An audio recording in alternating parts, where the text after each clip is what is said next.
1970च्या दशकात मराठी चित्रपटसृष्टी गाजवणारी सुंदर आणि सोज्वळ अभिनेत्री म्हणजे अनुपमा। जेमतेम 10 वर्षांच्या त्यांच्या कारकिर्दीत त्यांनी अनेक सुपरहिट चित्रपटात काम केलं। अनेक सुपरहिट चित्रपट करून कारकीर्द ऐन बहरात असताना त्या अचानक चित्रपटसृष्टीतून गायब झाल्या। आज जवळजवळ 40 ते 45 वर्षांनी त्या कुठे आहेत आणि काय करत आहेत हे या व्हिडिओद्वारे आम्ही तुम्हाला सांगणार आहोत। चला तर व्हिडिओ सुरू करूया। अनुपमा यांचे मूळ नाव रेखा कुलकर्णी होतं। त्यांचा जन्म 23 एप्रिल 1950 रोजी मुंबईतील मध्यमवर्गीय कुटुंबात झाला। त्यांचे वडील जयंत कुलकर्णी हे रेल्वेत नोकरीला होते, तर आई अलका कुलकर्णी या LIC मध्ये कामाला होत्या। रेखा कुलकर्णी यांचे शालेय शिक्षण माटुंग्याच्या लोकमान्य विद्या मंदिर येथे झाले। त्यानंतर पुढील शिक्षण त्यांनी रुपले महाविद्यालयातून घेतलं।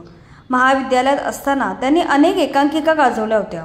त्यांच्या अभिनयाने प्रभावित होऊन प्रसिद्ध नाटककार मधुसूदन कालेलकर यांनी त्यांना आसावरी या नाटकात काम करण्याची संधी दिली।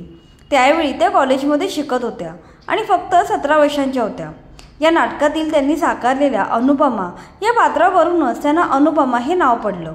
पुढे त्यांनी आपल्या मूळ नावाऐवजी अनुपमा हेच नाव वापरले। यानंतर त्यांना चित्रपट क्षेत्रातून ऑफर्स यायला सुरुवात झाली।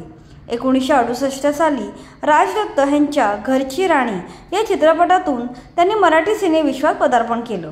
या चित्रपटातल्या त्यांच्या बहारदार अभिनयामुळे त्यांना धर्मकन्या या चित्रपटात महत्त्वाची भूमिका साकारायची संधी मिळाली। या चित्रपटात गरीब तरुण मुलीचे पात्र त्यांनी लीलया साकारले।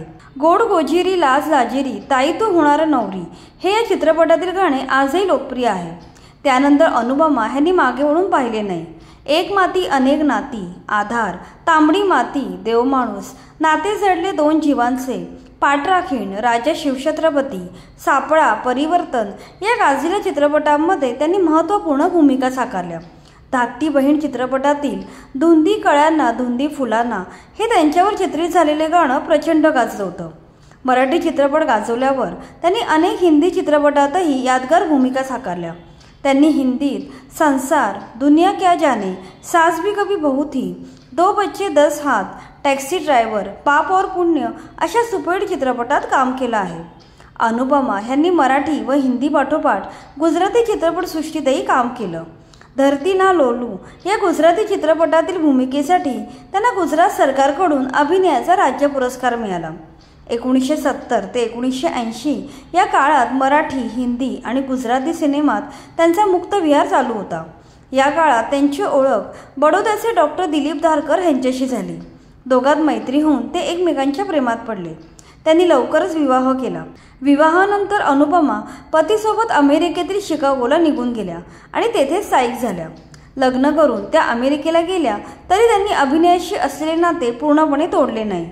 सुरुवातीच्या काळात शिकागोला अनुपमा रेडिओ आणि टीव्हीवर छोटे छोटे कार्यक्रम बसवायच्या।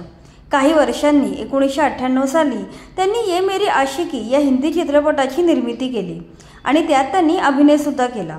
पुढे अनेक सांस्कृतिक कार्यक्रमात त्यांनी काही नाटकेही सादर केली। काही वर्षापूर्वी तेजश्री प्रधान आणि आस्ताद काळे अभिनीत तिला काही सांगायचंय या नाटकाच्या अमेरिकेतील प्रयोगाला त्यांनी हजेरी लावली होती।